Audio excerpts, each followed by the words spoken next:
really enjoy sharing with you all this topic about resilience. These messages about every moment that we share together as an urgency meeting. Not emergency, but an urgency meeting. Meaning a reminder to focus on this now that we all only have.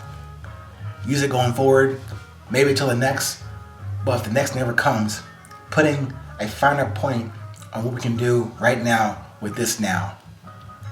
Today's topic is called the beauty of the minimal. The beauty of the minimal. That's in concert with the main thrust of the book, Resilience, the beauty of presence. I have not started a series of not recitation or just reading to you from that book. All these topics on these episodes for 820 are derived from that book.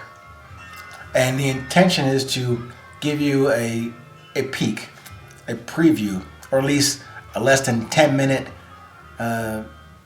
summary of what's in the book, the message and the purpose that I put together, that if you don't have time to read it, at least you're getting some insights, some preludes to what's in there that might help you if you have time to either listen to it as an audiobook or in your Kindle or in your hands to buy the book and look at it and read the words itself.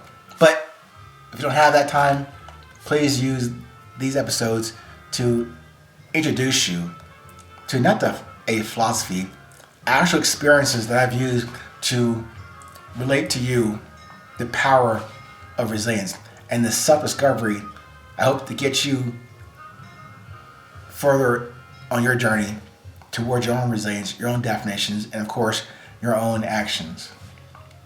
So the beauty of the minimal is intended to present the idea of not more to do, not more stuff to get better or get towards your best. Just refine you to your essence.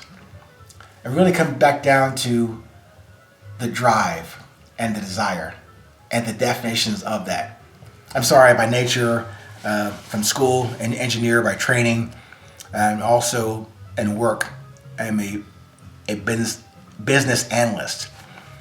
But it doesn't mean anything in particular regarding these topics. But to me, it's always important for me to understand and have a full-on engaging conversation to understand the definition of what we're sharing in a conversation. So sometimes I'll ask that question, what do you mean by that? How do you define that? So even in business or in relationships or in sport and play, I think those definitions are necessary for efficiency and applied focus in the task at hand. So for example, business analysts determine baseline requirements and not to determine add-on wants or nice to haves. Now, marketing folks in business have a different angle on emotions and glossy, shiny stuff with limited underlying substance. Sometimes, similarly, relationships also have that. Meaning, on a surface, we can all look good and smell good and say the right things in a very short period of time. But to me, going a little bit deeper in relationships, it's more important to be sincere. Sincere, meaning without wax, no wax, to fill in any perceived or hidden gaps in your presence or in your beauty. And definitely, that lack of sincerity will become quite evident in what you do or do not produce. As we are already perfect, meaning we are all either complete or in the process of completing, what is missing and that calls for spackle or wax or putty is unnecessary. If we're already perfect, why do we need to put in, paper mache and some putty and some caulk to fill in some things that are not quite solid, but there are gaps. Wouldn't it be easier just to identify the gaps or discuss the gaps in who we want to be? Not because we're trying to impress, but being honest with ourselves that I know I can't do that. I'm going that way, and here is my journey to get there. I think it'd be more positive in building something with someone you truly like and love. In sport and play, we try to just stick with the intention, not the pomp and circumstance to put on an overrated Super Bowl of crap or for a pickup basketball game at the community playground. No, you only need to bring your desire to play, to put the ball in the hoop, to play defense and offense with nothing on the line except respect, safety, courtesy, and integrity. This minimal aspect does not mean poverty or lack. It means using what you have and who you are without the extras. Another reason for limiting your carry-on baggage on your journey and on your voyage.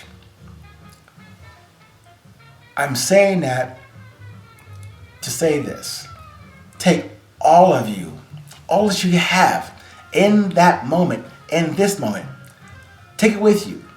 The perfect compilation of you, the perfect completingness, or in the process of completing you on that journey. I only offer to you that is less cumbersome, doing it that way.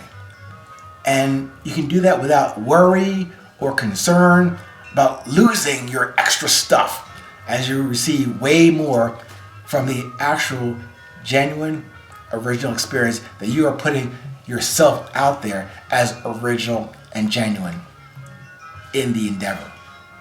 No need to cover up. No need to put on more stuff to mask what you don't have. Take what you do have to the experience. Take what you do have to this day.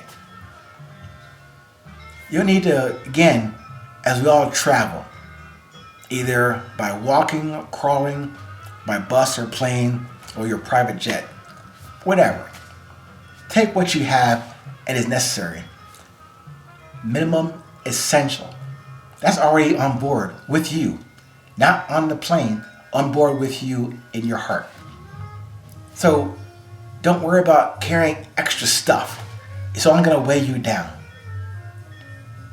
Don't worry about going to the gift shop and picking up more trinkets or things to give away or lose when you get to your destination, which you never will.